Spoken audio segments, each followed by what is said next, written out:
Map resources at the BYU Library.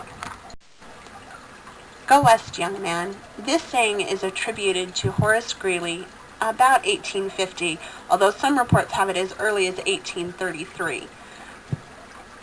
Western expansion began with the first colonization of America and Canada. Land was such a major investment, and to protect that investment, records were created for the ownership and sale of property.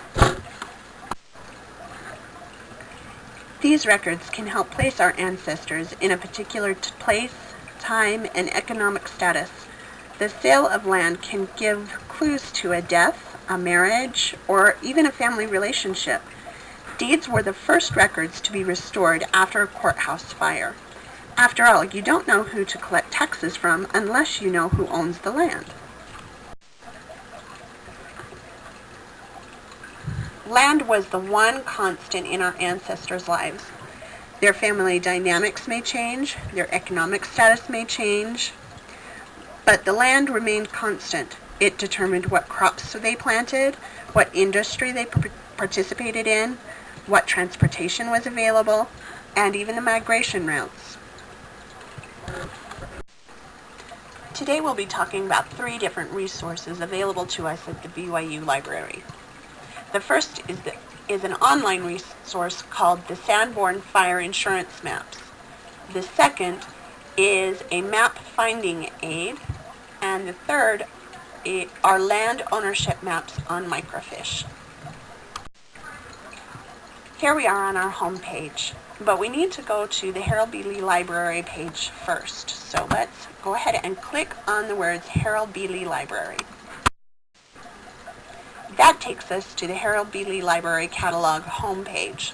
And on the left-hand side, you can see Maps and Gazetteers. We'll click on that and go into that specialty. I guess the first thing we need to define is gazetteer.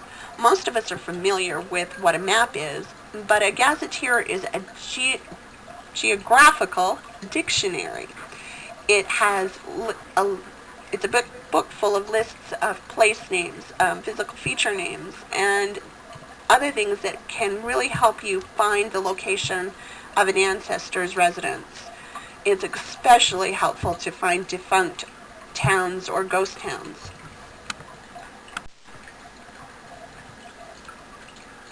This is the Map, Atlas, and Gazetteer homepage, and we're going to go into the Genealogy Aids tab.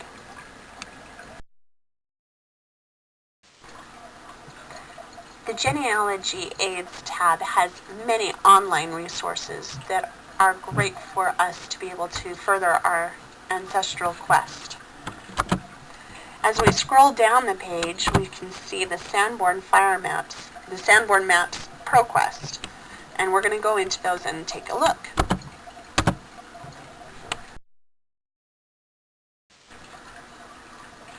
The Sanborn maps were originally created as a way to determine or assess fire liability rates and claims.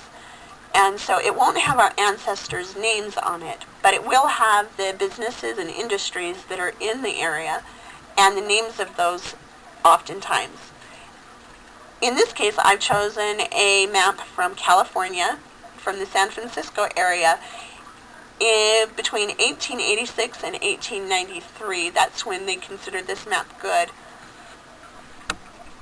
And the reason I chose it was because so little information survived the 1906 earthquake that this is a great way to get a snapshot of that community at the time. This is what the map looks like, and you can see all of the different businesses that are on this particular block. Did your ancestor work in a mustard mill or pickle factory? Were they printers or locksmiths? And it can really be able to help you bring a lot of color and depth and texture to your ancestors' lives. Now let's go back to the Maps, Atlases, and Gazetteer homepage. And this time we're going to look at the Guide to Genealogical Resources in the Map collection. Now this is a PDF that has, it's a finding aid, and we can see right here that Rick Graves updated it just this month for us.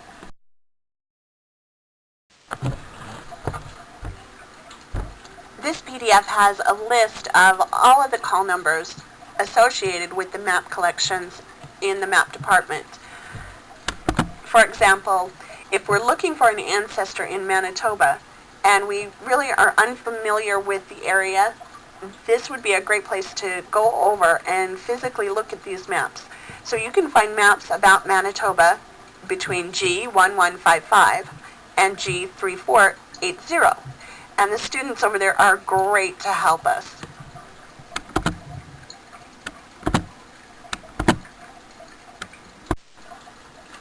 The Library of Congress land ownership maps are located in the Science and Map Department on Level 2, just like we are on Level 2.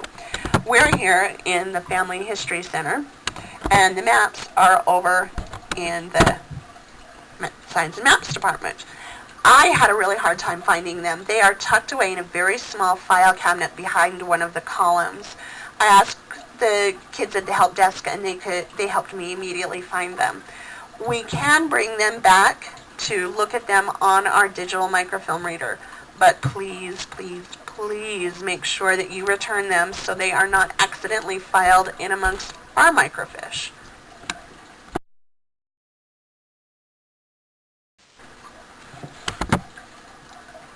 This particular map is from Kentucky, and it's not quite as detailed as some of the other maps. It does not have all of the boundaries for the properties, but it does have who is living where. And that can be a real help if we're trying to focus our research. Let's talk about one of our ancestors. Our ancestor was Fanny Price, and she was the daughter of Amos and Elizabeth Price. And she married a man named John Jones. Now, Jones is such a common name that we just don't have any idea of which Jones family to focus our research on. Let's look at the map and see if we can find some clues. Well, here's Mrs. A. Price. That means Amos must have passed away before this map was created.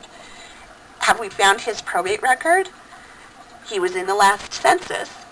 So that will really narrow down the time frame of his death and when that probate file would have been filed. Let's look around a little bit more.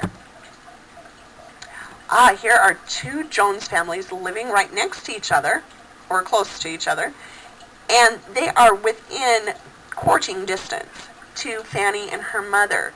So these would be the people that I would focus my research on first to find out if there's a connection between our John Jones and these two families of Jones.